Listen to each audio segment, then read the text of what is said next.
கர்த்தருடைய பரிசுத்த நாமத்துக்கு ஸ்தோத்திரம் உண்டாவதாக. அதே அப்போஸ்தலர் நடபடிகளின் புத்தகம் 8ஆம் அதிகாரத்தில் 29ஆம் வசனம். ஆவியானவர் நீ போய் அந்த ரதத்துடனே சேர்ந்து கொள் என்று பிலிப்புடனே சொன்னார். அப்பொழுது பிலிப்பு ஓடிப்போய் சேர்ந்து அவன் ஏசாயா தீர்க்கதரிசியின் ஆகமத்தை வாசிக்கிறதை கேட்டு, நீர் வாசிக்கிறவைகளின் கருத்து உமக்கு தெரியுமா என்றான். இந்த கந்தக பொக்கிஷம் மந்திரிட்ட பைபிள் இருந்திருக்கு. அந்த காலத்தில் ஏசாயா நிருபம் தான் பைபிள்ல முதல்ல இருந்துச்சு. அது இருந்துச்சு. அந்த ஏசாயா நிருபத்தை அவன் வாசித்து வரும்பொழுது ஏசாயா 53ஆம் அதிகாரத்தை வாசித்து கொண்டு வருகிறான். இந்த 53ஆம் அதிகாரத்தில் ஒரு அநேக சம்பவங்கள் வருகிறது. தீர்க்கதரிசி தம்மை குறித்து எழுதியிருக்கிறாரா இல்லை வேறு ஒருவரை குறித்து எழுதியிருக்கிறாரா? எவ்வளவு அழகா கேட்கிறான் பாருங்களேன். நீர் வாசிக்கிற வேத வசனத்தின் கருத்து உமக்கு புரியுமா, புரிகிறதா, விளங்குதா என்று கேட்கும் பொழுது அந்த கந்தகாய்க்கு பொக்கிஷ மந்திரி சொல்லுகிறான், ஒருவன் எனக்கு இதை விளக்கி காட்டாவிட்டால் எனக்கு எப்படி தெரியும்? இன்னைக்கு நிறைய பேர் வேத வசனத்தை அதை விளக்கி காட்டுறதை காட்டாம போறதுனால சிலருக்கு அது விளங்கலை. ஆனா விளக்கி காட்டணும். பைபிள் வாசிக்கிறவங்க வேதத்தை விளங்கி வாசிக்க வேண்டும், அதை கருத்தாய் வாசிக்க வேண்டும், அதை ஆழ் மனதிற்கு கொண்டு வர வேண்டும். வசனம் தாங்க வாழ்க்கையில பெரிய மாற்றத்தை உண்டாக்கும். இந்த வசனம் இல்லாம நீங்க தேவனுடைய நன்மை ஆசீர்வாதத்தை பெறவே முடியாது. இந்த வசனத்துக்குள்ளதான் எல்லாமே இருக்குது. ஜீவன் இருக்குது, வல்லமை இருக்குது, ஆரோக்கியம் இருக்கிறது, அபிஷேகம் இருக்கிறது, ஆசீர்வாதம் இருக்கிறது, அற்புதம் நடக்கிறது. எல்லாமே வார்த்தைக்குள்ளே வைத்திருக்கிறார். அந்த வார்த்தையை நீங்கள் கவனமாய் கேளுங்க, கருத்தாய் கவனிங்க. உங்க வாழ்க்கையில தேவன் பெரிய மாற்றத்தை உண்டாக்குவாருங்க. இதுவரைக்கும் இல்லாத மாற்றங்கள் உண்டாகும். ஆக பிலிப்பும் மந்திரியும் பேசிக்கொண்டே போகும்பொழுது பிலிப்பு இயேசு கிறிஸ்துவை குறித்து அவன் பிரசங்கிக்க தொடங்குகிறான், உபதேசிக்க தொடங்குகிறான். என்ன பிரசங்கிக்கிறான்? இயேசு கிறிஸ்துவின் ஒருத்தர் வந்தார், அவர் இந்த பூமியில வாழ்ந்தார், நீதிமானாயிருந்தார், உத்தமனாயிருந்தார், தீர்க்கதரிசியாயிருந்தார், அநேக அற்புத அடையாளங்களை எல்லாம் செய்தார். அவரை நாங்கள் ஏற்றுக்கொண்டோம். எங்களுக்குள்ளேயும் அவருக்குள்ளேயும் ஒரு பெரிய உறவு இருந்துச்சு.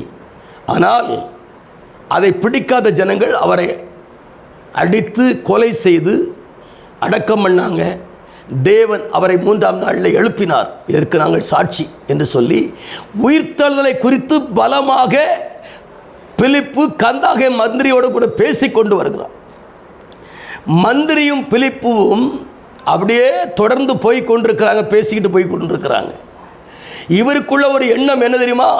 நாம் மனம் திரும்ப வேண்டும், நான் மறுபடி பிறக்க வேண்டும், புதிய வாழ்க்கை வாழ வேண்டும் என்கிற ஒரு எண்ணத்தை கந்தாகே பொக்கிஷ மந்திரிக்குள்ளே பிலிப்பு அழகாக கொண்டு வந்து விட்டார். இப்ப பிலிப்பு என்ன மந்திரி என்ன சொல்லுகிறார்? தண்ணீர் இருக்கிறதே, நான் ஞானஸ்தானம் பெற தடை என்ன? பிரியமான தேவஜனமே, ஞானஸ்தானம் எடு என்று சொல்வது வேறு, ஞானஸ்தானம் கொடுங்கள் என்று சொல்வது வேறு. கொடுக்கும்படியாக உபதேசம் பண்ணினார்கள், பெற்றுக்கொள்ளும்படியாக. அந்த கந்தாகிக்கு பொக்கிஷ மந்திரி பெற்றுக்கொள்ளும்படியாக அவனுக்கு உபதேசம் பண்ணப்பட்டது. உபதேசம் பண்ணப்பட்ட அந்த வார்த்தைகளை கேட்ட உடனே அவன் ஆவியில் ஒரு கழிகுரல் உண்டாயிற்று. அவன் மனம் திரும்பினான், இயேசுவை சொந்த ரட்சகராக ஏற்றுக்கொண்டான்.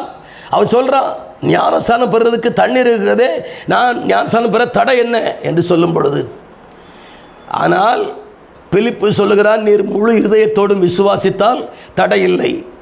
முழு இருதயத்தோடும் விசுவாசித்தால் தடை இல்லை. அப்ப தடை எதனால் வருகிறது? விசுவாசம் குறைவினால் வருகிறது தான் தடை. உங்க வாழ்க்கையில விசுவாசத்துல நீங்கள் பூரண நிச்சயமுடலா இருக்கணுங்க.